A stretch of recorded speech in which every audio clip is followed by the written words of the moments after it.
ഇത് നമ്മളുടെ pregnancy series വീഡിയോയിലെ മൂന്നാമത്തെ വീഡിയോ ആണ്. ഇതിനകത്ത് ഞാൻ നിങ്ങളോട് സംസാരിക്കാൻ ആഗ്രഹിക്കുന്നത് സാധാരണ ഗർഭിണിയായി വരുന്ന പെൺകുട്ടികളുടെ അല്ലെങ്കിൽ സ്ത്രീകളുടെ ഒരു സംശയ നിവാരണമാണ്.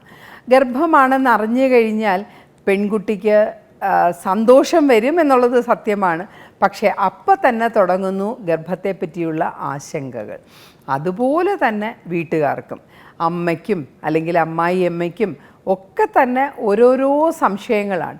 ഇതിനകത്ത് ഒരു പ്രധാനമായ സംശയം എന്ന് പറയുന്നത്, ഗർഭിണി ആയിക്കഴിഞ്ഞാൽ ഡോക്ടറെ ഇനി ഇവൾക്ക് സാധാരണ പോലെ ജോലി ചെയ്യാമോ, അല്ലെങ്കിൽ അവളുടെ ബെഡ്റൂം മുകളിലാണ്, അപ്പോൾ സ്റ്റെപ്പ് കയറി പോകാമോ?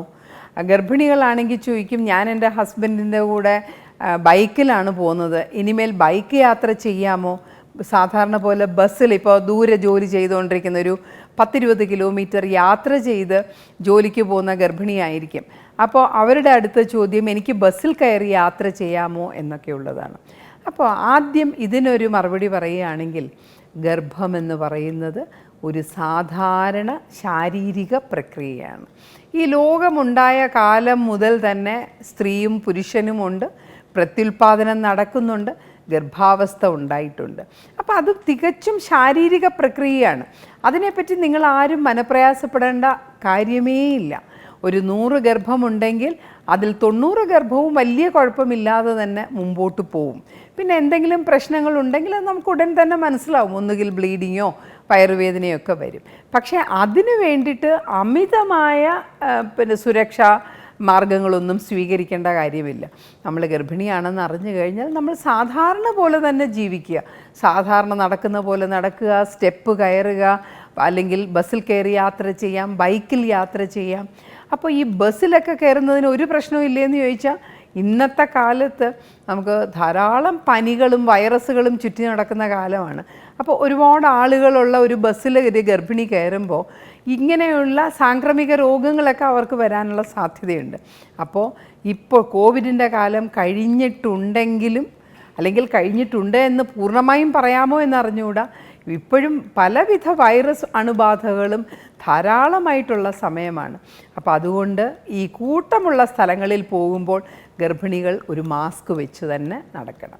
പിന്നെ ഭർത്താവിൻ്റെ കൂടെ ഗൾഫിൽ കയറാമോ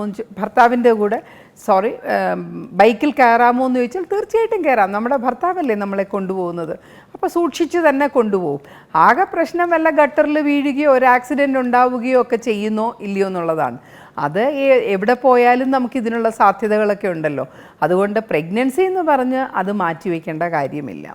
പിന്നെ സ്റ്റെപ്പ് കയറാമോ എന്നുള്ളത് ഒരു കാര്യം നമ്മൾ മനസ്സിലാക്കേണ്ടത്, ഗർഭത്തിൽ അബോർഷൻ സാധാരണയാണ്.